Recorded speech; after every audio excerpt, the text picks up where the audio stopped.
Hi everyone, स्वागत है आपका आज के इस वीडियो लेक्चर में। आज के इस वीडियो लेक्चर में हम बात करने वाले हैं चैप्टर नंबर 3 की, जिसमें हम बात करेंगे पब्लिक फाइनेंस। देखो, ये जो चैप्टर है पब्लिक फाइनेंस, इसमें हम बात करते हैं कि गवर्नमेंट की जो इनकम है वो कितनी है और गवर्नमेंट के जो खर्चे हैं वो कितने हैं। यानी कि हम इसमें सरकार के रेवेन्यू और एक्सपेंडिचर की यहाँ पर मेनली बात करते हैं। इस चैप्टर का जो इंट्रोडक्शन पार्ट है उसको हम यहाँ पर अलग से अभी कवर करने वाले हैं, पर उससे पहले इस चैप्टर को देखने से पहले आपको 3-4 चीज़ें पता होनी चाहिए। इनको आप सबसे पहले नोट डाउन कर लो, उसके बाद हम यहाँ पर इंट्रोडक्शन पार्ट देखने वाले हैं। जैसे सबसे पहले हम बात करते हैं रेवेन्यू रिसीट्स की। ठीक है, ये डाटा आपको सबसे पहले याद होना चाहिए। रेवेन्यू रिसीट्स कितना है? 42153। ये डाटा आपको पता होना चाहिए। उसके बाद आपको सेकेंडली पता होना चाहिए एक्सपेंडिचर। ये आपको याद होना ही चाहिए। ठीक है, एक्सपेंडिचर की बात करें तो कितना एक्सपेंडिचर है? 58444। ठीक है, ये इजी है याद करना। उसके बाद आपको पता होना चाहिए जीएसडीपी का। और कौन सा जीएसडीपी? करंट प्राइस पर। हमने देखा था पिछले चैप्टर में, हमने जीएसडीपी दो तरह से देखा था, एक करंट प्राइस पर, एक कांस्टेंट प्राइस पर। तो यहाँ पर आपको करंट प्राइस का जीएसडीपी पता होना चाहिए। तो कितना था यहाँ पर आपका रिवीजन भी हो जाएगा, 2,32,185 करोड़। उसके बाद देखो, अब आपसे क्वेश्चन किस तरह के पूछे जाएंगे। आपसे पूछा जाएगा कि रेवेन्यू रिसीट्स जो है वो करंट जीएसडीपी का कितना परसेंट है। तो आप सिंपल कैलकुलेशन क्या करेंगे, रेवेन्यू रिसीट्स को आप ऊपर लिख दोगे, ठीक है, और जीएसडीपी करंट प्राइस पर जो भी है वो आप यहाँ पर कर देंगे और इनटू 100 कर देंगे। इस तरह से आपका जो परसेंटेज है वो निकल के आ जाएगा। आगे जब कैलकुलेशंस आएगी तो मैं आपको साथ साथ करवाता भी चलूंगा, पर आपको ये जो तीन चीज़ें हैं, रेवेन्यू रिसीट्स, एक्सपेंडिचर और जीएसडीपी एट करंट प्राइस, ये आपको याद होना ही चाहिए। ठीक है, इसके बाद अब हम इंट्रोडक्शन पार्ट अपना देख लेते हैं। सबसे पहले हम एक ओवरव्यू ले लेते हैं कि पब्लिक फाइनेंस में एक्चुअल में हम देखते क्या है।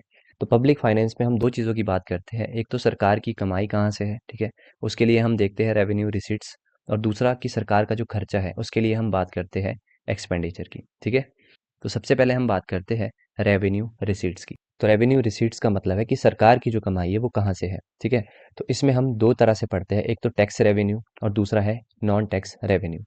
टैक्स रेवेन्यू में हमारे पास दो तरह के टैक्स होते हैं, एक तो डायरेक्ट टैक्स और एक इनडायरेक्ट टैक्स। देखो, डायरेक्ट टैक्स के अंदर कौन कौन से टैक्सेस आते हैं, जैसे इनकम टैक्स हो गया, ठीक है, कॉर्पोरेट टैक्स हो गया, वेल्थ टैक्स हो गया, गिफ्ट टैक्स हो गया, एस्टेट टैक्स हो गया, ठीक है, एक्सपेंडिचर टैक्स हो गया। और इनडायरेक्ट टैक्स की अगर हम बात करते हैं तो इसमें सेल टैक्स आता है, कस्टम ड्यूटी आ गई, एक्साइज ड्यूटी आ गई, सर्विस टैक्स हो गया, ठीक है, और एंटरटेनमेंट टैक्स भी किसके अंदर आता है? Indirect tax. ठीक है, ये हमारे पास था टैक्स रेवेन्यू। इसी तरह से रेवेन्यू रिसीट्स का एक और पार्ट रहता है नॉन टैक्स रेवेन्यू। इसके अंदर देखो क्या क्या चीज़ें आती है, एक तो इंटरेस्ट रिसीट्स, ठीक है, प्रॉफिट्स एंड डिविडेंड, फिर फीस और फाइन्स भी, ठीक है, क्योंकि फीस और फाइन से भी क्या होता है, सरकार की कलेक्शन होती है। ठीक है, इसी तरह से एक्सटर्नल ग्रांट्स। देखो, दो चीज़ें होती है, एक होता है ग्रांट्स और एक होता है एड्स। तो इन दोनों में डिफरेंस हमें सबसे पहले पता होना चाहिए। देखो, ग्रांट्स का मतलब होता है कि जो भी हमें प्रिंसिपल अमाउंट मिलेगा, ठीक है, उसको हमारे को रिटर्न नहीं करना पड़ता, मतलब उसको वापस करने के लिए हम लाइबल नहीं रहते। ठीक है, ये मतलब होता है ग्रांट्स का। और एड्स का मतलब होता है जब हमें कोई ग्रांट मिलती है, ठीक है, जो भी हमें प्रिंसिपल अमाउंट मिलता है तो वो हमें विदाउट इंटरेस्ट पे करना पड़ता है, मतलब विदाउट इंटरेस्ट वो हमें लौटाना पड़ता है। तो एड्स में हमें प्रिंसिपल अमाउंट को रिटर्न करना पड़ता है, पर ग्रांट्स में एज सच जो प्रिंसिपल अमाउंट है वो हमें रिटर्न नहीं करना पड़ता। इसी तरह से देखो, हमारे पास जो रिसीट्स होती है वो दो टाइप्स की रहती है। एक तो हमने देखा अभी रेवेन्यू रिसीट्स, दूसरा हम बात करेंगे यहाँ पे कैपिटल रिसीट्स की। देखो, कैपिटल रिसीट्स के अंदर क्या क्या चीज़ें आती है, जैसे रिकवरी ऑफ लोन हो गया, ठीक है, क्योंकि लोन की जब रिकवरी करेंगे तो सरकार के पास क्या है, पैसा आएगा। इसी तरह से डिसइन्वेस्टमेंट, बोरोविंग्स हो गया, ठीक है, प्रोविडेंट फंड्स हो गया। अब देखो, यहाँ पर एक चीज़ आपने याद रखना है कि जब कैपिटल रिसीट्स की हम बात करते हैं तो यहाँ पर या तो लाइबिलिटी आपकी बढ़ जाती है, ठीक है, या तो आपका जो एसेट है वो यहाँ पे कम हो जाता है। इसी तरह से अगर हम एक्सपेंडिचर की बात करें, यानी कि खर्चे की बात करें, तो एक्सपेंडिचर भी हमारा दो टाइप्स का होता है, एक होता है रेवेन्यू एक्सपेंडिचर और एक होता है कैपिटल एक्सपेंडिचर। दोनों में फ़र्क क्या है? रेवेन्यू एक्सपेंडिचर की जब हम बात करते हैं तो यहाँ पर ना तो कोई एसेट क्रिएट होता है, ना ही कोई जो लाइबिलिटी है वो रिड्यूस होती है। तो ये आपने पॉइंट ज़रूर याद रखना है। इसी तरह से कैपिटल एक्सपेंडिचर की जब हम बात करते हैं तो यहाँ पर या तो आपका कोई एसेट क्रिएट हो जाएगा, ठीक है, या आपकी जो कोई लाइबिलिटी है वो रिड्यूस हो जाएगी। जैसे कैपिटल एक्सपेंडिचर में हम एक एग्जांपल देखते हैं, जैसे कंस्ट्रक्शन ऑफ रोड या फिर ब्रिज या फिर कोई बिल्डिंग। बिल्डिंग में आपका मान लो जैसे अभी टेम्पल क्रिएट हुआ है ना, अयोध्या टेम्पल आपका क्रिएट हुआ है, तो वहाँ पर क्या है, सरकार ने पैसा खर्च किया है, पर कहीं ना कहीं वो एक एसेट क्रिएशन है, क्योंकि अब जो लोग हैं वहाँ पर दर्शन करने के लिए जाएंगे, जो कुछ भी वहाँ पर लोग चढ़ाएंगे, ठीक है, तो वो सरकार के लिए क्या होगा, एक तरह से इनकम है।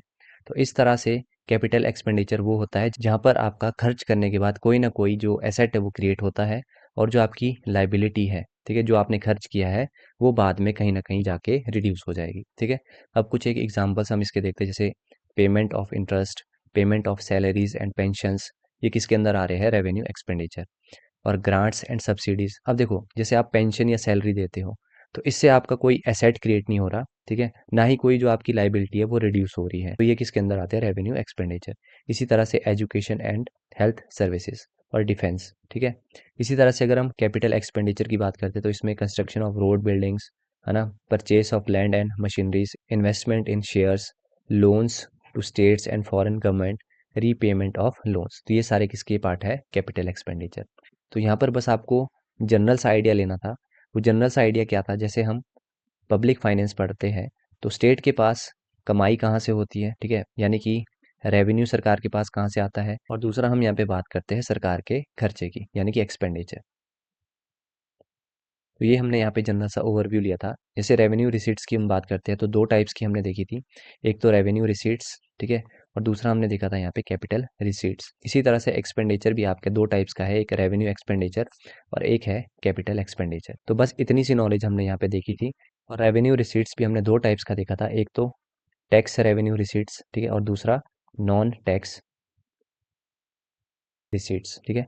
इस तरह से हमने एक जनरल सा ओवरव्यू लिया। अब जब आप आगे टर्म्स इस तरह की देखेंगे, तो आपको कंफ्यूजन देखने को नहीं मिलेगा। चलिए क्वेश्चन आंसर्स पर मूव करते हैं। क्वेश्चन नंबर फर्स्ट देखते हैं, what is the projected tax revenue including central taxes for financial year 2024-25। देखो सबसे पहले मैं आपको एक चीज़ बता दूं, हमने अभी बात की रेवेन्यू रिसीट्स की, अभी हमने रेवेन्यू रिसीट्स की बात की। देखो टोटल रेवेन्यू रिसीट्स जो है ये तीन चीज़ों को मिलाकर बनता है। फर्स्ट है टैक्स रेवेन्यू, इसको ध्यान से आपको समझना है। सेकेंडली है state own tax, state own tax, और इसे हम क्या कहते हैं, नॉन टैक्स रेवेन्यू। और टैक्स रेवेन्यू जो है इंक्लूडिंग सेंट्रल टैक्स, ये रहता है इंक्लूडिंग सेंट्रल टैक्स, इसको बस आपको समझना है। और तीसरा रहता है आपका ग्रांट्स इन एड, जो कि हमने अभी समझा, ग्रांट्स इन एड। तो इन तीन को ऐड करके जो है हमारा टोटल रेवेन्यू रिसीट्स कैलकुलेट किया जाता है, जो कि हमने अभी कितना देखा था, 42153। तो ये टोटल रेवेन्यू रिसीट्स जो है वो किस किस को मिलाकर बना है, tax revenue, state own tax और ग्रांट्स इन एड। तो रेवेन्यू रिसीट्स में सबसे पहले हम बात कर रहे हैं यहाँ पर टैक्स रेवेन्यू की, तो बाकी चीज़ें भूल जाओ, टैक्स रेवेन्यू की हम बात करते हैं। तो टैक्स रेवेन्यू का जो डाटा है फॉर द फाइनेंशियल ईयर 2024-25, वो कितना रहा है, 25,225, ठीक है। तो इजी है याद करना, आपके स्टार्टिंग में 25 है, बीच में 2 है, फिर अगेन 25 है। तो ये फाइनेंशियल ईयर 24-25 का डाटा आपको याद रखना है। इसके साथ साथ आपको इसका जो प्रीवियस ईयर है उसका डाटा भी पता होना चाहिए, क्योंकि कई बार जो है आपसे ग्रोथ रेट यहाँ पर पूछा जाता है। तो फाइनेंशियल ईयर 23-24 के लिए टैक्स रेवेन्यू रहा, वो कितना रहा, 21,936 करोड़। तो यहाँ पर मैं लिख देता हूँ 21,936 करोड़। तो एक तो आपको ये याद रखना है, दूसरा आपको 23-24 का डाटा याद रखना है। वहीं बात करें इसमें जो है कितनी ग्रोथ आपको यहाँ से देखने को मिलती है, तो ग्रोथ हमें देखने को मिलती है 14.99% की, यानी कि अप्रॉक्सीमेटली 15% की यहाँ पर ग्रोथ हमें देखने को मिलती है। वहीं यहाँ पर एक और क्वेश्चन आपका फ्रेम होता है कि टैक्स रेवेन्यू जो है वो जीएसडीपी का कितना परसेंट है, ठीक है। तो इस तरह का क्वेश्चन भी आपको देखने को मिलता है। तो किस तरह से आप कैलकुलेट करेंगे, आगे क्वेश्चन भी मैंने इंक्लूड किया है, तो वहाँ पर हम इस कैलकुलेशन को देख लेंगे। तो अब आते हैं इस क्वेश्चन पे, यहाँ पर पूछा गया है कि टैक्स रेवेन्यू जो है कितना प्रोजेक्टेड रहा फाइनेंशियल ईयर 24-25 के लिए, तो कितना रहा, 25,225। तो राइट आंसर क्या है, ऑप्शन नंबर सी, 25,225। अगला है क्वेश्चन नंबर 2। इस क्वेश्चन में आपसे पूछा गया है कि टैक्स रेवेन्यू में जो है कितनी ग्रोथ रेट हमें देखने को मिलती है। तो अभी हमने डिस्कस किया कितनी ग्रोथ रेट हमें देखने को मिली, 14.99%। तो right answer is option number B. अगला है question number 3, what was the states tax revenue including central tax in financial year 2021। तो यहाँ पर देखो प्रीवियस ईयर से भी आपके क्वेश्चन पूछे जाते हैं। तो 2021 का डाटा आपका इस बार के इकोनॉमिक सर्वे में दिया गया है, तो ये डाटा भी आपके लिए इंपॉर्टेंट हो जाता है। तो इसीलिए यहाँ पर ये वाला क्वेश्चन भी मैंने फ्रेम कर दिया है। तो 2021 के लिए टैक्स रेवेन्यू क्या रहा था, 12,837। तो right answer is option number C. चलिए आगे मूव करते हैं। इस बार के इकोनॉमिक सर्वे में एक टेबल आपको यहाँ पर एनालिसिस का दिया गया है, तो इसको समझना आपके लिए बहुत इंपॉर्टेंट है, इजी है, ठीक है। ध्यान से इसको समझते हुए चलेंगे। तो सबसे पहले हम बात करेंगे फाइनेंशियल ईयर 24-25 की। तो सबसे पहले हम बात कर रहे हैं ये जो टेबल है इसमें क्या चीज़ मेंशन की गई है, यहाँ पर जो है कि सरकार का जो स्टेट ओन टैक्स रेवेन्यू है वो टोटल रिसीट्स का कितना परसेंट है, यानी कि परसेंटेज में जो है डाटा यहाँ पर दिया गया है। तो सबसे पहले हम फाइनेंशियल ईयर 24-25 की बात करते हैं, तो स्टेट ऑन टैक्स रेवेन्यू जो है वो टोटल रिसीट्स का कितना परसेंट है, 27.4%। ये आपको डायरेक्ट याद करना है। उसी तरह से जो सेंट्रल टैक्स है वो टोटल रिसीट्स का कितना परसेंट है, 18.3%। इसी तरह से जो नॉन टैक्स रेवेन्यू, क्योंकि अभी हमने प्रीवियस में देखा था कि जो रेवेन्यू रिसीट्स होता है वो 3-4 चीज़ों से आपका कैलकुलेट किया जाता है। उसमें सबसे पहले हमने बात की थी टैक्स रेवेन्यू की, उसके बाद हमने बात की थी नॉन टैक्स रेवेन्यू की, ठीक है? और एक हमने बात की थी ग्रांट इन एड। तो इन 3-4 चीज़ों से जो है रेवेन्यू रिसीट्स आपका कैलकुलेट किया जाता है। तो वही यहाँ पर परसेंटेज में बात की जा रही है। उसके बाद यहाँ पर जो नॉन टैक्स रेवेन्यू है वो कितना है, टोटल रिसीट्स का 6.6%। तो ग्रांट इन एड कितना है, टोटल रिसीट्स का 24.1%। तो ये डाटा सबसे पहले आपको याद होना चाहिए। तो सबसे पहले हम बात करेंगे यहाँ पर स्टेट ओन टैक्स रेवेन्यू की। तो यहाँ पर अगर आप डाटा देखिए 22-23, ठीक है, और उसके बाद 23-24, तो यहाँ पर देखो ये ट्रेंड आपको इंक्रीजिंग में देखने को मिल रहा है, ठीक है। उसी तरह से जो सेंट्रल टैक्स है उसका ट्रेंड भी आपको यहाँ पर इंक्रीजिंग में देखने को मिल रहा है, ठीक है। उसके बाद अगर नॉन टैक्स रेवेन्यू की बात करते हैं तो ये ट्रेंड भी आपको यहाँ पर इंक्रीजिंग में देखने को मिलता है। उसके बाद अगर हम ग्रांट इन एड की बात करते हैं तो यहाँ पर अगर हम ट्रेंड देखें तो यहाँ पर जो है आपको डिक्रीजिंग ट्रेंड देखने को मिलता है। अगर हम 22-23 की डाटा की बात करते हैं तो ग्रांट्स इन एड जो है वो कितना था, 27.6%। वहीं अगर फाइनेंशियल ईयर 24-25 की हम बात करते हैं तो ग्रांट इन एड में जो है हमें डिक्लाइन देखने को मिल रहा है। तो यानी कि जो हमें ग्रांट्स मिलती है उसमें हमें जो है डिक्लाइन देखने को मिल रहा है, ठीक है। ये हमें इस एनालिसिस से पता चलता है।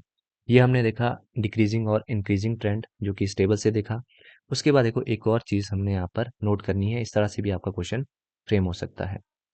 अगर हम फाइनेंशियल ईयर 24-25 की बात करते हैं, यहाँ पर मैं हाईलाइट कर देता हूँ, तो सबसे ज़्यादा जो सरकार की कमाई है वो किससे हुई है, स्टेट के अपने ओन टैक्स रेवेन्यू से। तो यानी कि ये नंबर 1 पे यहाँ पर हो जाता है। उसके बाद सेकंड नंबर पर सरकार की कमाई कहाँ से है, grants in aid. Although grants in aid जो है इसमें हमें डिक्लाइन देखने को मिल रहा है, पर सरकार की जो कमाई है उस पे सेकंड नंबर पे कौन सी चीज़ आती है, हमारी ग्रांट्स इन एड। यहाँ पर आप देख भी सकते हैं। उसके बाद सेंट्रल टैक्स जो है वो थर्ड नंबर पे रहा। उसके बाद सबसे कम जो कमाई है वो कहाँ से है, सरकार के नॉन टैक्स रेवेन्यू से, ठीक है।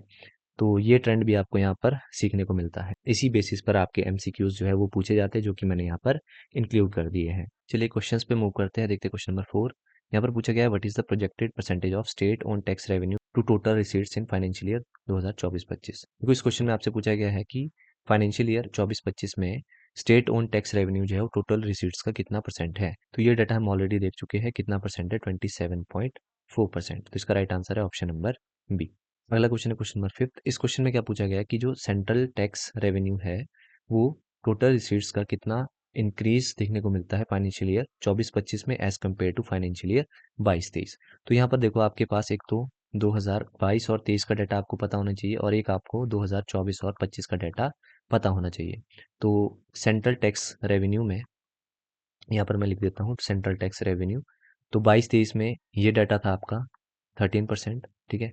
और 24-25 के लिए ये डाटा हो गया आपका 18.3%। तो इसका राइट आंसर क्या हो जाएगा, ऑप्शन नंबर बी। यही क्वेश्चन इस तरह से भी बन सकता है कि कितना परसेंट इंक्रीज आपको देखने को मिला। तो यहाँ पर आपको जब डाटा पता होगा तो आप प्लस माइनस यहाँ पर कर सकते हो। मूव करते हैं अगले क्वेश्चन की तरफ, क्वेश्चन नंबर 6। यहाँ पर पूछा गया है कि स्टेट ओन यानी कि नॉन टैक्स रेवेन्यू जो है वो टोटल रिसीट्स का कितना परसेंट है फॉर द फाइनेंशियल ईयर 24-25।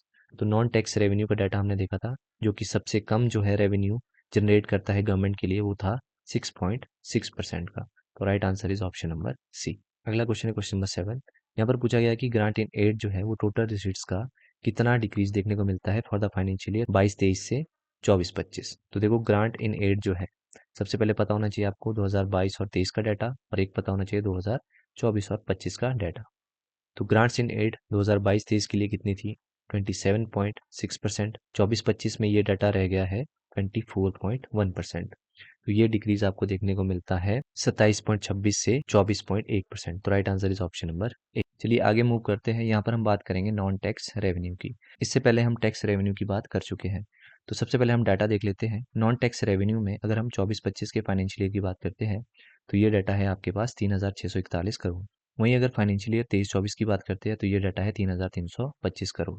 ठीक है। तो यहाँ पर जो है कितनी ग्रोथ हमें देखने को मिलती है, तो यहाँ पर ग्रोथ देखने को मिलती है 9.5% की। तो ये 3-4 डाटा आपको पता होना चाहिए। थोड़ा सा रिवीजन कर लेते हैं। हमने बात की थी रेवेन्यू रिसीट्स की। तो रेवेन्यू रिसीट्स जो है ये 3-4 चीज़ों से कैलकुलेट होता है। एक हमने बात की थी टैक्स रेवेन्यू की, जो कि हम देख चुके हैं। तो टैक्स रेवेन्यू का डाटा जो है वो भी हम यहाँ पर देख लेते हैं। 24-25 के लिए टैक्स रेवेन्यू का जो डाटा था वो था 25,225 करोड़। ठीक है। 23-24 के लिए ये डाटा था 21,936 करोड़। तो इस तरह से टैक्स रेवेन्यू भी हमने यहाँ पर रिवाइज कर लिया। तो रेवेन्यू रिसीट्स हमने किस तरह से देखा था, एक हमने टैक्स रेवेन्यू की बात की थी, दूसरा हमने देखा था नॉन टैक्स रेवेन्यू, जो कि हम यहाँ पर देख रहे हैं। ठीक है।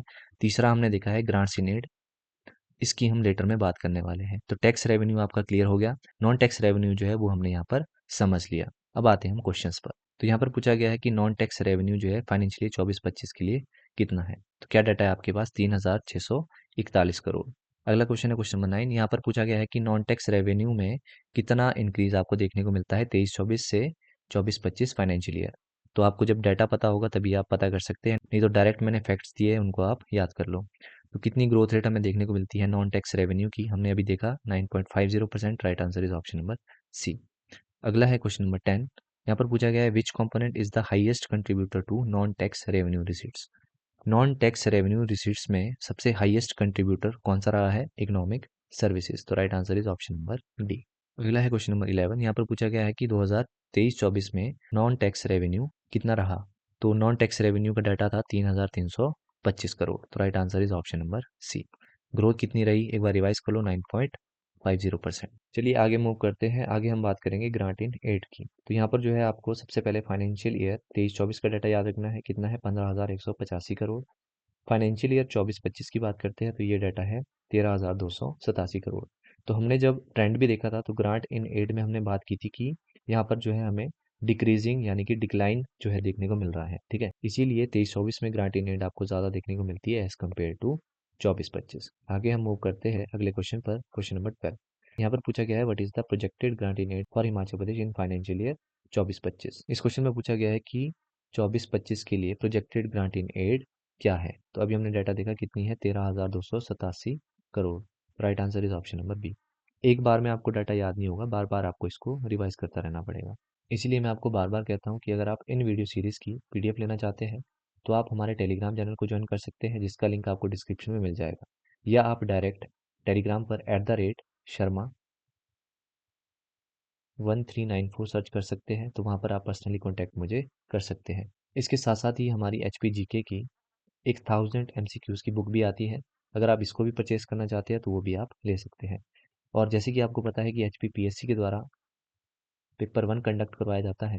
ठीक है। तो अभी आपने JOIT का जो एग्ज़ाम है वो भी भरा होगा, तो वहाँ पर आपका एक HPGK काम कर लेगा, और साथ साथ इकोनॉमिक सर्वे प्रीवियस ईयर का भी है। ठीक है। और इस बार का मैं अभी कंटेंट बना ही रहा हूँ। ठीक है। तो इसको भी आप परचेस कर सकते हैं। और साथ साथ अगर आप कंप्यूटर की PYQ का कंपाइलेशन लेना चाहते हैं जिसमें आपको 3000 प्लस MCQs मिल जाते हैं, तो ये भी आपको यहाँ पर मिल जाएगा। चलिए अगले क्वेश्चन की तरफ मूव करते हैं। Question number 13। यहाँ पर पूछा गया है कि फाइनेंशियल ईयर 24-25 के लिए ग्रांट इन एड क्या रही।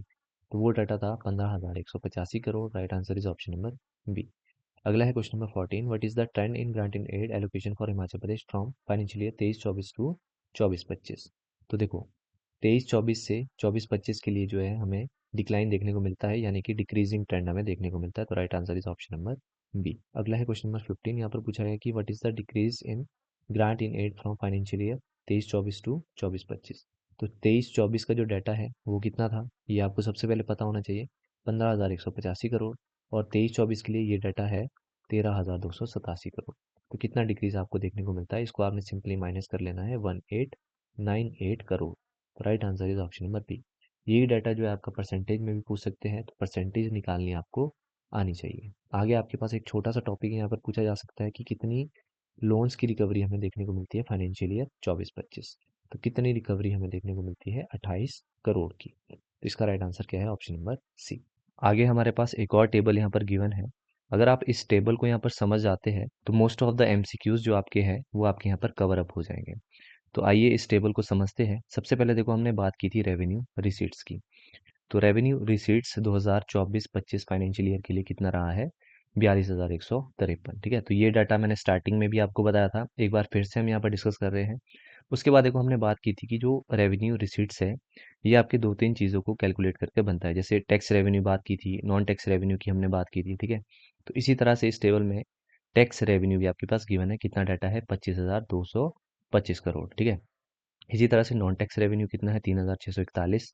अब हम बात करेंगे यहाँ पर एक्सपेंडिचर। वैसे तो हम एक्सपेंडिचर अलग से भी अभी देखने वाले हैं, पर इस टेबल में भी आप इसको याद कर लो। तो टोटल एक्सपेंडिचर कितना है 58,444। तो एक तो आपको टोटल रिसीट्स यहाँ पर पता होना चाहिए, एक आपको टोटल एक्सपेंडिचर पता होना चाहिए। अब एक्सपेंडिचर भी आपके दो टाइप्स के होते हैं, एक रेवेन्यू एक्सपेंडिचर, एक कैपिटल एक्सपेंडिचर।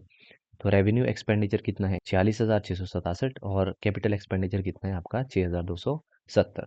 तो इन दोनों को भी आपको याद कर लेना है। ठीक है, तो ये तो रहा डाटा की बात। अब देखो किस तरह के आपके क्वेश्चंस यहाँ पर पूछे जाते हैं। आपसे क्वेश्चन पूछा जाएगा कि रेवेन्यू रिसीट जो है वो जीएसडीपी का कितना परसेंट है। इस तरह के आपके क्वेश्चंस यहाँ पर फ्रेम आउट होते हैं। तो एक बार अगर आपको ये डाटा यहाँ पर याद हो गया, ठीक है, तो आपकी जो कैलकुलेशन है वो आपकी ईजी हो जाती है, क्योंकि परसेंटेज हम खुद से निकाल सकते हैं। एग्जाम्पल के तौर पर अगर मैं आपको बताऊं, यहाँ पर देखो क्या पूछा गया है कि टोटल रेवेन्यू रिसीट जो है वो जीएसडीपी का कितना परसेंट है। तो स्टार्टिंग में देखो एक डाटा आप याद कर लो, जीएसडीपी एट करंट प्राइस कितना था 2,32,185 करोड़। ठीक है, तो ये डाटा आपको पता होना चाहिए। अब देखो ये जो कैलकुलेशन यहाँ पर 18.15% आई है, ये किस तरह से आई है।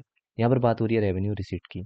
तो रेवेन्यू रिसीट कितना है फॉर द फाइनेंशियल ईयर 24-25, 42,153। ये जो है जीएसडीपी का कितना परसेंट है, तो जीएसडीपी कितना है 2,32,185।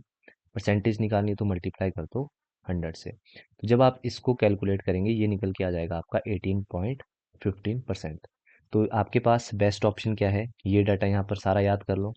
ठीक है, और जीएसडीपी तो आपको पता ही है। तो इस तरह से जो ये वाला आपका कॉलम आ रहा है निकल कर, ये आप ऑटोमेटिकली कैलकुलेट कर सकते हैं। हाँ, अगर आपकी कैलकुलेशन वीक है तो आपको ये वाला जो पूरा टेबल है ये भी यहाँ पर याद करना पड़ेगा। अब अगर क्वेश्चंस हम देखें तो क्वेश्चन नंबर 17 में क्या पूछा गया है कि what is the estimated revenue receipt as percentage of GSDP. कि रेवेन्यू रिसीट जो है वो जीएसडीपी का कितना परसेंट है। तो रेवेन्यू रिसीट कितना था 42,153 और जीएसडीपी कितना है 2,32,185 करोड़। परसेंटेज निकालनी है इंटू 100 कर दो, ये निकल के आएगी 18.15%। या तो डायरेक्ट परसेंटेज याद कर लो जो कि मैंने इस कॉलम में इंक्लूड कर दी है, नहीं तो आप कैलकुलेट करके निकाल सकते हैं। तो बेस्ट इजी मेथड क्या है कि डाटा याद कर लो, क्योंकि डाटा तो आपसे पूछा ही जाना है, परसेंटेज आप खुद निकाल सकते हैं। तो right answer is option number B. अगला है क्वेश्चन नंबर 18। यहाँ पर पूछा गया है कि टैक्स रेवेन्यू जो है वो कितना परसेंटेज स्टेट जीडीपी का। तो टैक्स रेवेन्यू कितना था 25,225 करोड़। इसको डिवाइड कर दो जीएसडीपी से, कितना है 2,35,185 करोड़। इंटू कर दो 100, क्या निकल के आएगी परसेंटेज 10.86%। तो right answer is option number C. अगला है क्वेश्चन नंबर 19। यहाँ पर पूछा गया है नॉन टैक्स रेवेन्यू जो है वो कितना परसेंटेज जीएसडीपी का। तो नॉन टैक्स कितना था 3,641। ठीक है, इसको स्टेट जीडीपी यानी कि 2,32,185 से डिवाइड कर लो, इंटू कर दो 100, परसेंटेज निकल के आएगी 1.57%। Right answer is option number A. अगला है क्वेश्चन नंबर 20। यहाँ पर पूछा गया कि टोटल एक्सपेंडिचर जो है वो स्टेट जीडीपी का कितना परसेंट है फॉर द फाइनेंशियल ईयर 24-25। तो टोटल एक्सपेंडिचर कितना था 58,444 और जीएसडीपी कितना है 2,32,185 करोड़। इंटू कर दो 100, क्या निकल के आएगी 25.17%। पिछली बार जो पीजीटी का एग्जाम हुआ था वहाँ पर इस तरह के बहुत क्वेश्चंस देखने को मिले थे। तो right answer is option number B. तभी मैं आपको बार बार कह रहा हूँ कि वो जो टेबल है जो कि मैंने आपको यहाँ पर बताया है, ठीक है, ये डाटा आपको यहाँ पर याद कर लेना है, तब आपको कोई भी दिक्कत नहीं आने वाली। अगला है क्वेश्चन नंबर 21। यहाँ पर पूछा गया है कि रेवेन्यू एक्सपेंडिचर जो है वो जीएसडीपी का कितना परसेंट है। तो रेवेन्यू एक्सपेंडिचर कितना था 46,667। इसको आप जीएसडीपी से डिवाइड कर लो 2,32,185 इंटू कर दो 100, परसेंटेज निकल के आएगी 20.10%। Right answer is option number B. अगला question number 22। What is the percentage of capital expenditure for the financial year 2024-25। तो कैपिटल एक्सपेंडिचर था आपका 6,270।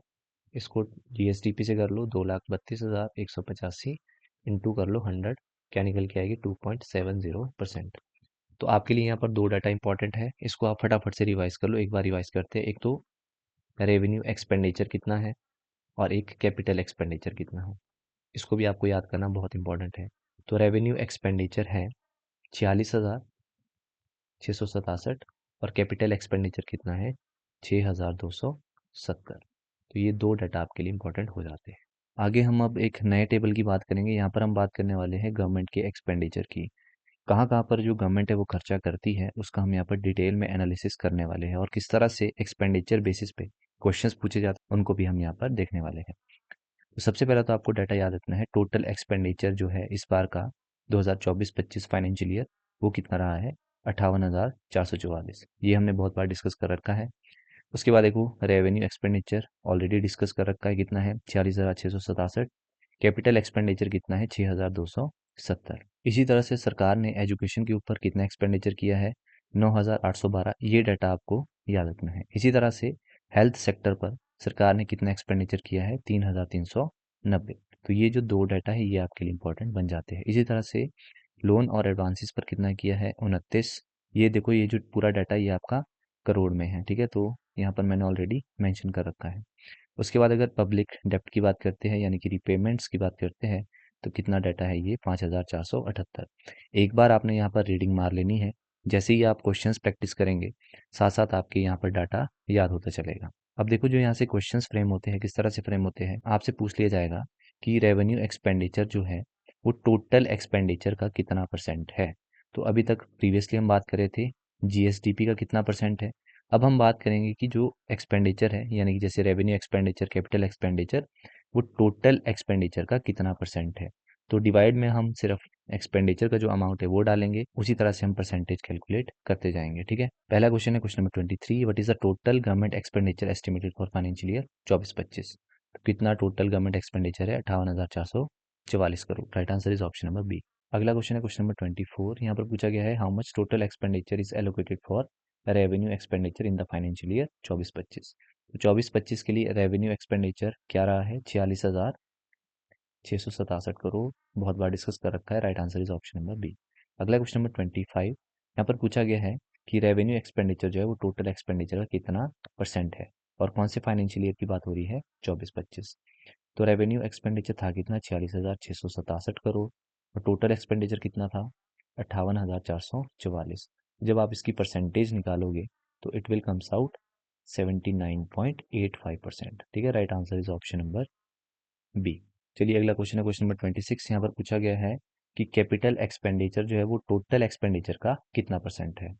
तो कैपिटल एक्सपेंडिचर जो है वो था कितना, कैपिटल एक्सपेंडिचर था 6,270, और टोटल एक्सपेंडिचर कितना है 58,444। तो इसकी जब परसेंटेज निकालोगे इट विल कम्स आउट 10.73%। इसका राइट आंसर क्या है ऑप्शन नंबर सी। अगला है question number 27, how much is allocated to the education sector. तो एजुकेशन सेक्टर के लिए कितना एक्सपेंडिचर रहा है 9,812। Right answer is option number B. तो हमने दो सेक्टर की बात की थी, एक एजुकेशन और एक हेल्थ सेक्टर। अगला है क्वेश्चन नंबर 28 कि हेल्थ सेक्टर पर जो है कितना एलोकेशन देखने को मिला 3,390 crore. Right answer is option number C. अगला है question number 29, what percentage of the total expenditure is allocated for public डेप्ट। तो पब्लिक डेप्ट जो है वो कितना परसेंट है टोटल एक्सपेंडिचर का। तो देखो पब्लिक डेप्ट जो है 5,478, और टोटल एक्सपेंडिचर कितना है 58,444। जब आप इसकी परसेंटेज निकालोगे इट विल कम्स आउट 9.38%। तो ये जो डाटा है, ठीक है, पब्लिक डेप्ट का, ये आपको ध्यान में रखना है। अगला है question number 30, what percentage of total expenditure is expected to go towards loan advances. देखो लोन एडवांसेस था कितना 29, और टोटल एक्सपेंडिचर कितना है 58,444। परसेंटेज निकालो कितना आएगा, it will comes out 0.05%। Right answer is option number B. तो इसको आप डायरेक्टली भी याद कर सकते हो। देखो एक तो आपको लोन की जो परसेंटेज है मतलब टोटल एक्सपेंडिचर की वो ध्यान में रख सकते हैं, दूसरा पब्लिक डेप्ट की जो परसेंटेज है 9.38 ये डायरेक्टली आप याद कर सकते हैं। बाकी आपको टेबल तो मैंने ऑलरेडी दे रखा है। चलिए एक और टेबल की यहाँ पर एनालिसिस हम करते हैं। यहाँ पर बात हो रही है रेवेन्यू एक्सपेंडिचर की और कैपिटल एक्सपेंडिचर की, और एक साइड आपको फाइनेंशियल ईयर्स गिवन है। तो पहले तो 24-25 का डाटा आपको पता होना चाहिए, ये हम कैलकुलेट कर भी चुके हैं। देखो रेवेन्यू एक्सपेंडिचर जो है 24-25 के लिए वो कितना रहा 79.85%। डायरेक्ट आप याद भी कर सकते हो। और दूसरा अल्टरनेट हमने किस तरह से कैलकुलेट किया था, रेवेन्यू एक्सपेंडिचर था कितना 46,667, ठीक है, और टोटल एक्सपेंडिचर कितना था 444। तो जब आप इसकी परसेंटेज निकालोगे इट विल कम्स आउट 79.85%। ठीक है, तो डायरेक्टली आप इसको यहाँ पर याद भी कर सकते हैं। इसी तरह से कैपिटल एक्सपेंडिचर हमने देखा था कितना था 6270। टोटल एक्सपेंडिचर कितना है 58444। परसेंटेज निकालोगे इट विल कम्स आउट 10.73%। तो इस तरह से ये वाली जो कैलकुलेशन आपकी निकल के आई है। तो डायरेक्ट भी अब आप इसको याद कर सकते हैं। 24-25 के लिए आपको याद हो गया। इसी तरह से 23-24 का भी याद कर लेना, इसी तरह से 22-23 का भी याद कर लेना, क्योंकि इन्हीं बेसिस पे आपके क्वेश्चंस आगे फ्रेम होने वाले हैं। उसके बाद रेवेन्यू एक्सपेंडिचर देखो, ये तो थी परसेंटेज। रेवेन्यू एक्सपेंडिचर में डायरेक्ट डाटा याद करना है, ये तो आपको याद हो गया। ठीक है, इसी तरह से 23-24 के लिए ये भी आप याद कर लो। इसी बेसिस पे जो है आपकी ग्रोथ निकलती है। तो अगर हम 23-24 से 24-25 की बात करते हैं तो कितना ग्रोथ हमें देखने को मिलता है 5.05%, जो कि यहाँ पर ऑलरेडी मैंने दे रखा है। इसी तरह से 2022 और 23 से 2023 और 24 के लिए कितनी ग्रोथ हमें देखने को मिलती है 3.38%। डायरेक्ट आप याद कर सकते हैं। इसी तरह से आपसे क्वेश्चन अगर पूछ लिया जाए कि रेवेन्यू एक्सपेंडिचर जो है वो टोटल जीएसडीपी का कितना परसेंट है, तो ये भी आप अब निकाल पाओगे, जो कि यहाँ पर आया है 20.10%। किस तरह से आया है, रेवेन्यू एक्सपेंडिचर कितना है 46667 और जीएसडीपी कितना है 232,185। इसको 100 से मल्टीप्लाई कर लो इट विल कम्स आउट 20.10%। तो इस तरह से आप या तो याद कर लो या तो आप कैलकुलेट कर लो, जो आपको ठीक लगे। आते हैं अगले क्वेश्चन पे, क्वेश्चन नंबर 31। यहाँ पर पूछा गया है कि what is the budget estimate for revenue expenditure. तो रेवेन्यू एक्सपेंडिचर के लिए बजट एस्टिमेट कितना था 46,667। Right answer is option number B. अगला है क्वेश्चन नंबर 32। यहाँ पर पूछा गया है revenue expenditure for the financial year 22-23। तो 22-23 के लिए कितना डाटा रहा है 44,425। ठीक है, इसी तरह से 23-24 के लिए याद कर लो कितना है 45,926 और इस बार के लिए कितना है 46,667। तीनों डाटा एक साथ याद कर लो। Right answer is option number B. अगला है question number 33। What is the estimated growth in revenue expenditure from 22-23 to 24-25। अब यहाँ पर बात हो रही है कि 22-23 से 24-25 के लिए कितना ग्रोथ हमें देखने को मिलता है 5.05%। Right answer is option number B. अगला है question number 34। What percentage of GSDP is revenue expenditure estimated to be financial year 2024-25। तो यहाँ पर क्या पूछा गया है कि रेवेन्यू एक्सपेंडिचर जीएसडीपी का कितना परसेंट है, जो कि हमने ऑलरेडी कैलकुलेट कर रखा है 20.10%। Right answer is option number C. तो नेक्स्ट टेबल में हम बात करने वाले हैं कैपिटल एक्सपेंडिचर की। प्रीवियस टेबल में हमने बात की थी रेवेन्यू एक्सपेंडिचर की। तो डाटा आपको सबसे पहले याद रखना है 24-25 के लिए कितना है 6,270, बहुत बार डिस्कस कर रखा है। इसी तरह से आपने 23-24 और 22-23 के लिए भी याद रख लेना है। सेकंड यहाँ पर इंपॉर्टेंट बनता है आपका ग्रोथ। 24-25 के लिए कितनी ग्रोथ हमें देखने को मिलती है 3.99। इसी तरह से हमने रेवेन्यू एक्सपेंडिचर में भी ग्रोथ देखा था, कितने का ग्रोथ हमने देखा था 5.05%। इस तरह से कंपैरिजन करते हुए आपने चलना है। इसी तरह से अगर आपसे पूछ लिया जाए कि कैपिटल एक्सपेंडिचर जो है वो टोटल एक्सपेंडिचर का कितना परसेंट है, बहुत बार हमने डिस्कस कर रखा है। ठीक है, तो इसको आप कैलकुलेट भी कर सकते हैं 10.73%। डायरेक्ट आपको याद करना है। इसी तरह से पूछ सकते हैं कि कैपिटल एक्सपेंडिचर जीएसडीपी का कितना परसेंट है, तो 2.70, इसको आप कैलकुलेट भी कर सकते हैं। आते क्वेश्चन पे देखते हैं। Question number 35। यहाँ पर पूछा गया है what is the budget estimate for capital expenditure for the financial year 24-25। तो कैपिटल एक्सपेंडिचर कितना है 6,270। तो right answer is option number B. अगला है क्वेश्चन नंबर 36। यहाँ पर पूछा गया है what was the capital expenditure for the financial year 22-23। तो तीनों ईयर्स के लिए फटाफट से डिस्कस करते हैं। सबसे पहले बात करते हैं 22 और 23 के लिए कितना आपको कैपिटल एक्सपेंडिचर देखने को मिलता है 6,029। उसके बाद बात करें 2023 और 24 के लिए कितना हमें देखने को मिलता है 6,781। मतलब 6,000 की रेंज में ही ये देखने को मिलता है। उसके बाद 2024 और 25 के लिए कितना है ये 6,270। ठीक है, तो यहाँ पर पूछा गया है 22-23, तो 22-23 में ये डाटा हो जाता है आपका 6,029। Right answer is option number A. अगला है क्वेश्चन नंबर 37। यहाँ पर पूछा गया है what is the estimated growth in capital expenditure from financial year 2022-23 to financial year 24-25। तो कितने की ग्रोथ हमें देखने को मिलती है 3.99%। ठीक है, तो इसका राइट आंसर है ऑप्शन नंबर सी। अगला है क्वेश्चन नंबर 38। यहाँ पर पूछा गया है what percentage of total expenditure is capital expenditure expected to be financial year 2024-25। तो कैपिटल एक्सपेंडिचर था कितना 6,270। वो टोटल एक्सपेंडिचर का कितना परसेंट है, तो टोटल एक्सपेंडिचर है 58,444।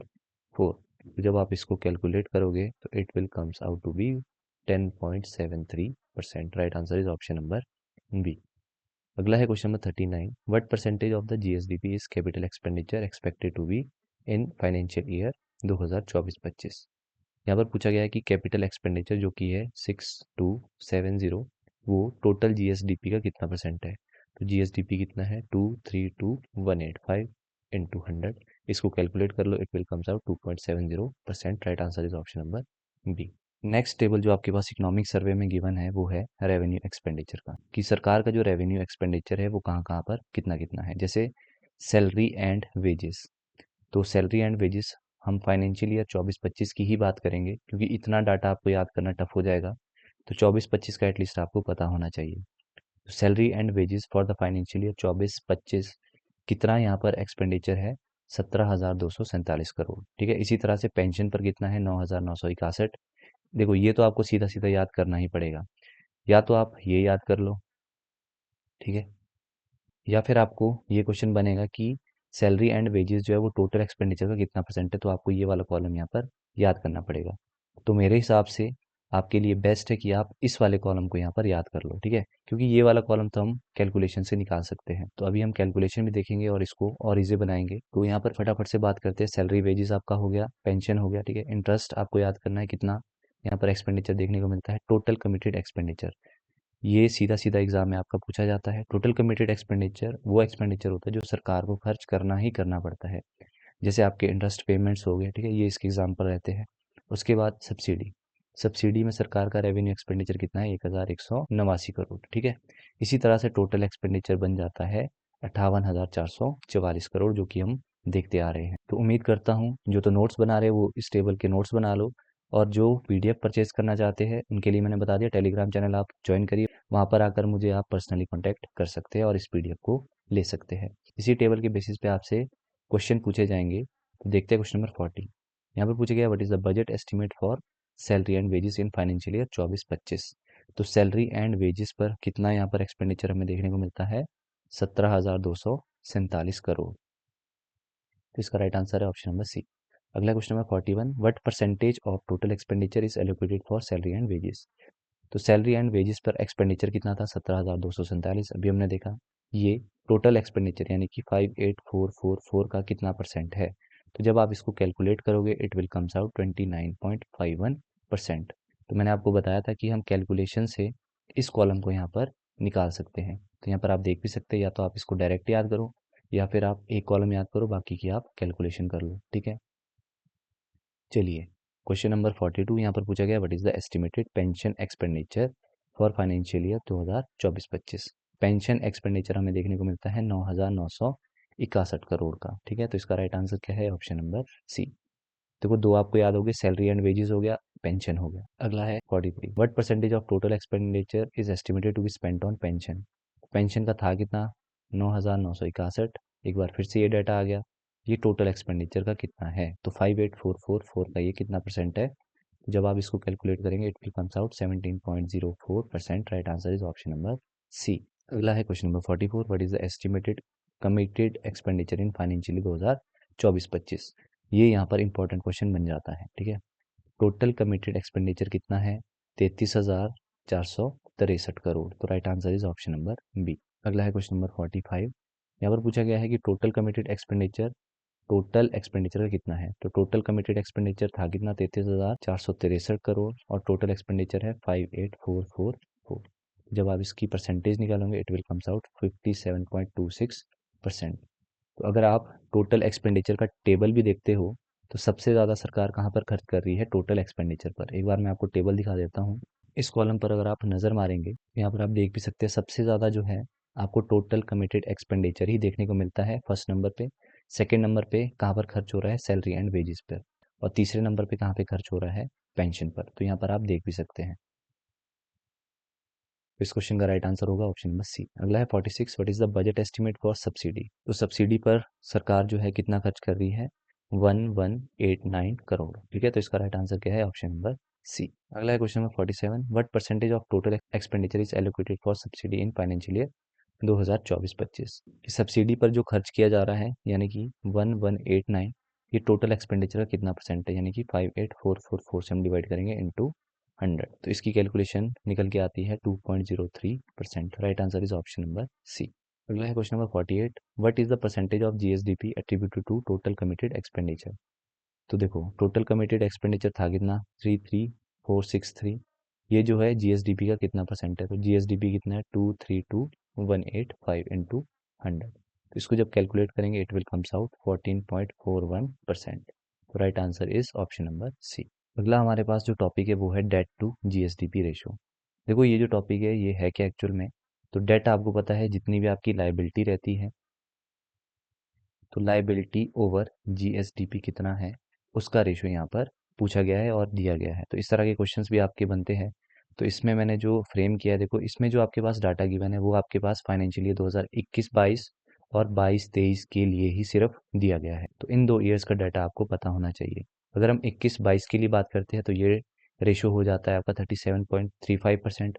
किस तरह से ये आया है उसको भी मैं आपको अभी सिखाऊंगा, पर अभी के लिए आप इसको याद कर लो। इसी तरह से 22-23 के लिए कितना है, 39.99%। अब देखो ये जो कैलकुलेशन है आपकी किस तरह से हुई है।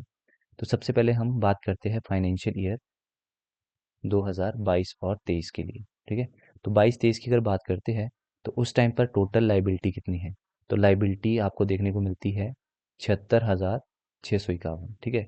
और GSDP for the financial year 2022-23 के लिए कितना देखने को मिलता है, 1,91,659।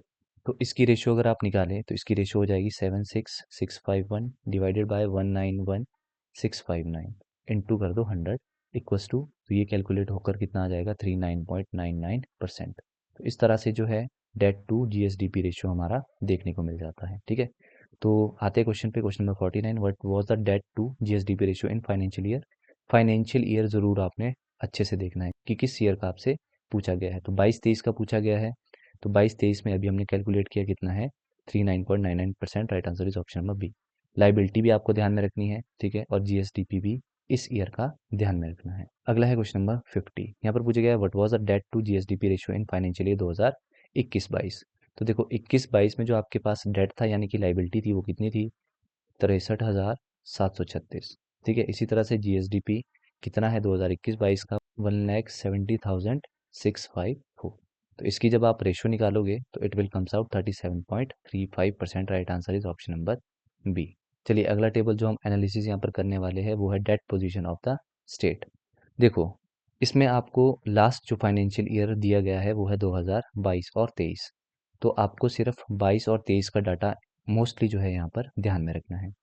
अगर हम देखो इंटरनल डेट की बात करते हैं तो ये आपको इंडिविजुअली याद होना चाहिए। कितना हमें इंटरनल डेट देखने को मिल जाता है, 55,975, ठीक है। इसी तरह से जो हम सेंट्रल गवर्नमेंट से लोन लेते हैं वो कितना है, 2,976।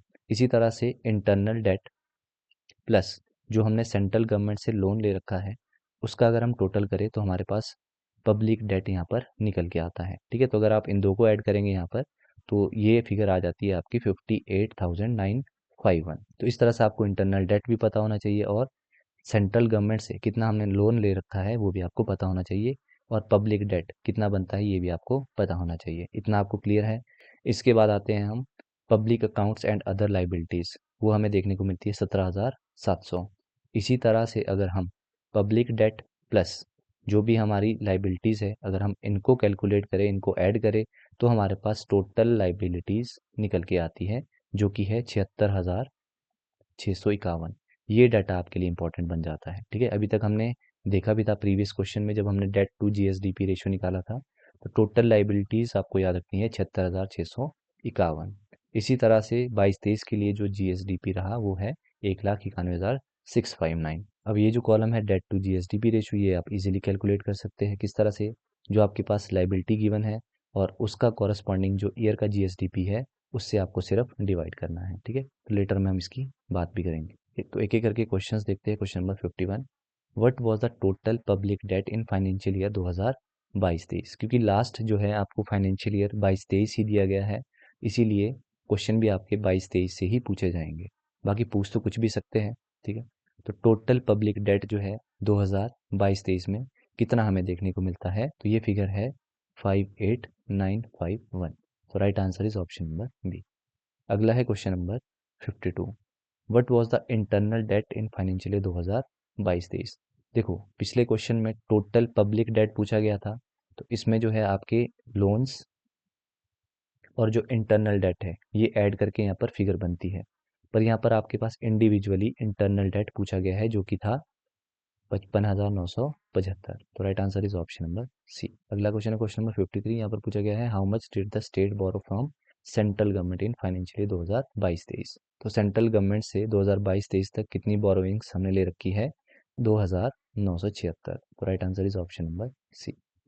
अगला है question number 54। What was the total liability of the state government in financial 2022-23। तो टोटल लाइबिलिटी कितनी है? 76,651। तो right answer is option number सी।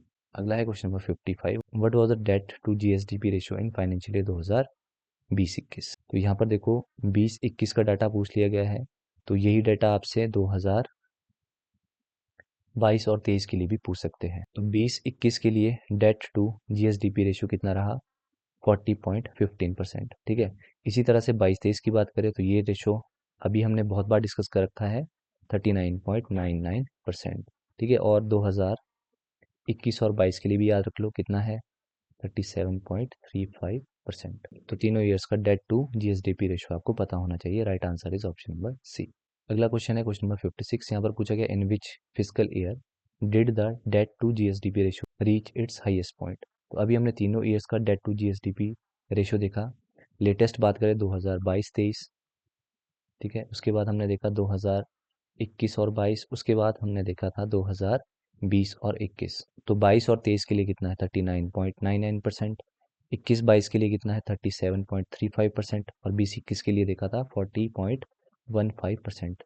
इससे पिछले क्वेश्चन में ही हमने बात की थी, ठीक है।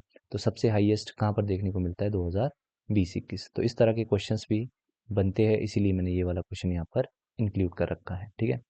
अगला है क्वेश्चन नंबर 57। यहाँ पर पूछा गया है which component of public debt increased the most from financial year 2021-22 to financial year 2022-23। तो सबसे ज़्यादा जो इंक्रीज है पब्लिक डेट का वो हमें किस कंपोनेंट में देखने को मिलता है? तो वो मिलता है इंटरनल डेट में। तो right answer is option number A. आगे हमारे पास जो टॉपिक यहाँ पर गिवन है वो है कैटेगरी वाइज जेंडर बजट। देखो यहाँ पर जो है किस तरह के क्वेश्चन आपसे पूछे जाते हैं कि किस डिपार्टमेंट को जो है कितना कितना जेंडर बजट एलोकेट किया गया है। जेंडर बजट जो है वो अलग अलग कैटेगरीज में यानी कि कैटेगरी 1 और कैटेगरी 2 में एलोकेट किए जाते हैं, ठीक है। तो कैटेगरी वाइज भी आपको याद होना चाहिए, पर इतना डाटा आपके लिए याद करना पॉसिबल नहीं है। मेन मेन आपको याद रखना है कि किस डिपार्टमेंट को हाईएस्ट बजट एलोकेट किया गया है और किस डिपार्टमेंट को लोएस्ट बजट एलोकेट किया गया है और टोटल कितना किया गया है, ठीक है। तो सबसे पहले अगर बात करें कि किस डिपार्टमेंट को सबसे ज़्यादा जेंडर बजट एलोकेट किया गया है, तो वो डिपार्टमेंट है एससीज, OBCs, minorities and specially abled department, ठीक है। तो इसका डाटा भी आप याद रख लो कैटेगरी 1 और कैटेगरी 2 का, और टोटल जो है वो भी आपको यहाँ पर ध्यान में रखना है, ठीक है। इस तरह के क्वेश्चंस यहाँ से फ्रेम होते हैं। तो एक तो आपने ये वाला टोटल फिगर याद रखना है। अब क्वेश्चंस किस तरह से फ्रेम होंगे इस टेबल से वो हम यहाँ पर देख लेते हैं। सबसे पहले बात करते हैं क्वेश्चन नंबर 58 की। यहाँ पर पूछा गया है विच department has highest total budget allocation under the gender budget for financial 2024-25। तो सबसे ज्यादा बजट किसको दिया गया है? SC, OBC, minorities and specially abled department. अगला है क्वेश्चन नंबर 59। यहाँ पर पूछा गया है what is the total budget allocation for women and child development department under gender budget. तो देखो women and child development department को कितना जेंडर बजट एलोकेट किया गया है? 46069। इतने लाख जो है वो किसको दिए गए हैं? Women child and development department. तो right answer is option number C. अगला है question number 60। How much is allocated to the health department under category 1। तो हेल्थ डिपार्टमेंट को कैटेगरी 1 में कितना बजट एलोकेट किया गया है? तो 14200 लाख, ठीक है। तो इसका राइट आंसर क्या है? Option number B. इसी तरह से कैटेगरी बी का भी याद रख लो, हेल्थ डिपार्टमेंट कितना है? 1780। अगला है question number 61। Which department has received no allocation under category 1। तो इनमें से किस डिपार्टमेंट को कोई भी एलोकेशन नहीं दी गई है अंडर जेंडर बजट? तो इसको भी दी गई है, हेल्थ को भी दी गई है और पुलिस को भी दी गई है। तो right answer is option number C. अगला है question number 62। What is the total gender budget allocation under category 2। तो कैटेगरी 2 का टोटल जो बजट है जेंडर बजट वो कितना है? तो इस क्वेश्चन में आपसे क्या पूछा गया है कि कैटेगरी 2 का जो टोटल जेंडर बजट एलोकेशन है वो कितना है? 2,53,592 लाख, ठीक है। तो ये है कैटेगरी 2 का टोटल, और कैटेगरी 1 का टोटल कितना है ये भी याद रख लो, 52,800 60 लाख। नेक्स्ट हमारे पास जो टेबल गिवन है, यहाँ पर हम बात करने वाले हैं फिस्कल डेफिसिट की और रेवेन्यू डेफिसिट की। देखो ये जो दो टर्म्स है ये होती क्या है, इसको हमारे को समझना पहले इंपॉर्टेंट है। तो यहाँ पर हम बात करने वाले हैं फिस्कल डेफिसिट की और रेवेन्यू डेफिसिट की। पहले इन दो टर्म्स को हम समझ लेते हैं। सबसे पहले हम बात करते हैं फिस्कल डेफिसिट की। देखो फिस्कल डेफिसिट को हम किस तरह से कैलकुलेट करते हैं, इसमें हम सिंपली जो सरकार का एक्सपेंडिचर है उससे माइनस किया जाता है रेवेन्यू, ठीक है। और रेवेन्यू में जो बोरोइंग्स होती है सरकार की उसको इंक्लूड नहीं करते, ठीक है। तो बोरोइंग्स को यहाँ पर एक्सक्लूड किया जाता है और सिंपल जो रेवेन्यू बचता है उसको यहाँ पर लिया जाता है। तो एक्सपेंडिचर माइनस रेवेन्यू, इससे क्या कैलकुलेट करते हैं हम, फिस्कल डेफिसिट। क्लियर। सेकेंड हमारे पास आता है रेवेन्यू डेफिसिट। रेवेन्यू डेफिसिट, देखो जब आपके पास टर्म यहाँ पर क्लियर होगी तब आपको टॉपिक समझने में ज़्यादा दिक्कत नहीं होगी। रेवेन्यू डेफिसिट की अगर हम बात करते हैं तो यहाँ पर जो है रेवेन्यू एक्सपेंडिचर को माइनस किया जाता है रेवेन्यू रिसीट से। अब चैप्टर जो है आपका एंडिंग पर ही है। अब उम्मीद करता हूँ ये जो टर्म्स है आपका रेवेन्यू एक्सपेंडिचर और रेवेन्यू रिसीट्स, ये आपको क्लियर है, ठीक है। तो रेवेन्यू एक्सपेंडिचर को माइनस किया जाता है रेवेन्यू रिसीट से, तो हम क्या निकालते हैं, रेवेन्यू डेफिसिट। तो सबसे पहले हम देखो फाइनेंशियल ईयर 2024 और 25 की बात करेंगे। तो 24-25 के लिए फिस्कल डेफिसिट क्या रहा है, माइनस में 10,783, ठीक है। तो पॉइंट का फिगर आप यहाँ पर निगलेक्ट भी कर सकते हैं। इसी तरह से रेवेन्यू डेफिसिट हमें कितना देखने को मिलता है, माइनस का 4,513। देखो यहाँ पर जो माइनस साइन है ये इंडिकेट कर रहा है कि हमें सरप्लस ना होकर यहाँ पर डेफिसिट देखने को मिलता है, यानी कि एक्सपेंडिचर ज़्यादा है एज कम्पेयर टू रेवेन्यू, ये यहाँ पर इंडिकेट करता है। प्लस माइनस का यहाँ पर सिर्फ इतना ही रोल रहता है, ठीक है। बाकी आपको फिगर यहाँ पर याद होनी चाहिए। अब देखो और क्या क्या क्वेश्चन यहाँ से फ्रेम होते हैं, ये दो डाटा तो आपको पता होने ही चाहिए। इसके बाद आपसे ये क्वेश्चन भी यहाँ से पूछ सकते हैं कि किस साल में जो है आपको हाईएस्ट फिजिकल डेफिसिट देखने को मिलता है। देखो अगर आप इकोनॉमिक सर्वे को पढ़ते हैं तब आपको ये एनालाइज करना इस पूरे चार्ट को टफ हो जाता है। इसको मैंने बिल्कुल ही कंसोलिडेट आपके लिए कर रखा है। तो अगर हम हाईएस्ट फिजिकल डेफिसिट की बात करते हैं तो वो किस वर्ष हमें देखने को मिलता है, ठीक है, 2022 और 23। तो इस तरह के क्वेश्चन भी आपको देखने को मिलते हैं। तो जब आप इस पीडीएफ को परचेज करेंगे तो आप यहाँ पर देख सकते हैं हाईएस्ट फिजिकल डेफिसिट कौन से ईयर में आपको देखने को मिलता है, 2022 और 23। इसी तरह से लोएस्ट फिजिकल डेफिसिट देखने को मिलता है 2021 और 22 में। इसी तरह से आपसे ये क्वेश्चन भी बन सकता है कि किस वर्ष सिर्फ जो आपका रेवेन्यू डेफिसिट है वो सरप्लस में गया था, यानी कि पॉजिटिव गया था।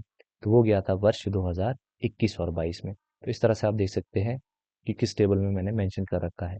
तो इसको रीड करना आपके लिए इजी हो जाएगा। इसी तरह से लार्जेस्ट रेवेन्यू डेफिसिट आपको देखने को मिलता है 22 और 23 में, कितना है, 6,335। इस तरह से आप देख सकते हैं। इसी तरह से हमारे पास एक और डेटा यहाँ पर गिवन है कि अगर हम 22-23 से कंपेयर करें फिजिकल डेफिसिट को तो हमें थोड़ी सी इंप्रूवमेंट देखने को मिलती है, यानी कि सरप्लस में हमें देखने को मिल जाता है, ठीक है। इसी तरह से अगर हम रेवेन्यू डेफिसिट की बात करते हैं एज कम्पेयर टू 22-23, तो भी हमें जो है सरप्लस में ये फिगर देखने को मिलती है। ऑल्दो ये आपको नेगेटिव देखने को मिलता है, पर अगर हम प्रीवियस ईयर के साथ इसको कंपेयर करते हैं तो हमें यहाँ पर थोड़ा सा सरप्लस देखने को मिल जाता है। क्लियर। अब आते हैं हम क्वेश्चंस पर। क्वेश्चन पूछा गया है 63, what was the physical deficit of the state government in financial year 2020-21। तो 20-21 में आपके पास फिजिकल डेफिसिट कितना था, तो ये अब देखो एग्जैक्ट आपको याद होना चाहिए, तो इसका right answer option number C. अगला है question number 64, in which financial year did the state government record the revenue surplus. देखो मैंने आपको बताया भी था कि किस वर्ष जो है रेवेन्यू हमें सरप्लस में देखने को मिला, तो वो ईयर था आपके पास 2021 और 22 का। तो राइट आंसर क्या है इसका, ऑप्शन नंबर बी। अगला है question number 65, what is the projected physical deficit for financial 2024-25। तो 24-25 के लिए फिजिकल डेफिसिट क्या रहा, 10,783, और ये नेगेटिव में रहा इसीलिए ये डेफिसिट है। तो right answer is option number C. अगला है 66, which year recorded the highest physical deficit. तो सबसे ज्यादा फिजिकल डेफिसिट हमें देखने को मिला था 2022 और 23 में। तो right answer is option number C. अगला है question number 67, the revenue deficit is projected to reduce to 4,513 crore in financially 2024-25। What was the revenue deficit in financially 2022-23। तो यहाँ पर जो है 22-23 का रेवेन्यू डेफिसिट पूछा गया है, तो वो फिगर थी 6,335। Right answer is option number A. अब देखो ये वाला क्वेश्चन आपका यहाँ पर क्यों पूछा गया है, क्योंकि सबसे ज़्यादा अगर हम रेवेन्यू डेफिसिट की बात करते हैं, ठीक है, सबसे ज़्यादा रेवेन्यू डेफिसिट जो है वो हमें कौन से फाइनेंशियल ईयर में देखने को मिलता है, 2022 और 23 में। और वो कितना डेफिसिट हमें देखने को मिला था, 6,335। 35 का, ठीक है, इसीलिए ये क्वेश्चन यहाँ पर इंक्लूड किया गया है। अगला है question number 68, how much did the fiscal deficit increase from 21-22 to 22-23। तो कितना इंक्रीज हमें देखने को मिला, अगर आपको डाटा पता होगा तभी आप इसको कर पाएंगे, तो right answer is option number B. ये क्वेश्चन आपके अब पूछे वैसे नहीं जाएंगे, पर फिर भी किस तरह के क्वेश्चंस बन सकते हैं वो मैंने इंक्लूड यहाँ पर कर रखे हैं। अगला है question number 69, which year recorded the lowest fiscal deficit during the period 2020-21 to 24-25। तो सबसे कम फिस्कल डेफिसिट देखने को मिलता है हमें 2021 और 22 में। अगला है question number 70, the revenue deficit for financial year 23-24 is lower than which of the following. तो सबसे ज़्यादा रेवेन्यू डेफिसिट हमें कौन सी ईयर में देखने को मिलता है, 2022 और 23 में, ठीक है, तो इसका राइट आंसर क्या होगा, ऑप्शन नंबर सी। अगला है question number 71, what is the projected reduction in fiscal deficit from financial 2022-23 to 24-25। तो 22-23 में फिस्कल डेफिसिट कितना था, 12,379, और इस बार 24-25 के लिए कितना है, 10,783। तो इनको आपने सिंपली माइनस करना है, ठीक है, तो इसका राइट आंसर है ऑप्शन नंबर डी। अगला है question number 72, in which year did the revenue deficit exceed 6,000 crore. तो कब जो है आपको रेवेन्यू डेफिसिट 6,000 से ज़्यादा देखने को मिला, वो था वर्ष 2022 और 23, right answer is option number C. तो ये था हमारा चैप्टर नंबर 3। तो डिटेल में हमने चैप्टर नंबर 3 को यहाँ पर डिस्कस किया। उम्मीद करता हूँ वीडियो आपके लिए यूजफुल रहा होगा। इससे बाहर कोई भी क्वेश्चन आपको देखने को नहीं मिलेगा, तो आप इन क्वेश्चंस को बार बार रिवाइज करो। और अगर आप इस वीडियो सीरीज की पीडीएफ को परचेस करना चाहते हैं तो आप हमारे टेलीग्राम चैनल को ज्वाइन करें, जिसका लिंक आपको डिस्क्रिप्शन में मिल जाएगा। तो वहाँ से चैनल को ज्वाइन करके आप मुझे पर्सनली कॉन्टैक्ट करके इन वीडियो सीरीज का पीडीएफ परचेस कर सकते हैं। इसी के साथ साथ अगर आप HPGK की 1000 MCQs की बुकलेट को भी परचेज करना चाहते हैं, और इसके साथ साथ अगर आप कंप्यूटर की भी PYQs की कंपाइलेशन लेना चाहते हैं जिसमें आपको 3000+ MCQs मिल जाते हैं, तो इनको भी आप परचेज कर सकते हैं, ठीक है। और अगर आप HPPSC का कोई भी एग्ज़ाम दे रहे हैं तो आपको पता है कि वहाँ पर पेपर 1 आपका कंडक्ट करवाया जाता है, तो आप HPGK और इकोनॉमिक सर्वे इन 2 PDFs को आप ज़रूर परचेज करिए। तो मिलते हैं नेक्स्ट वीडियो में नेक्स्ट चैप्टर के साथ। Till then bye bye.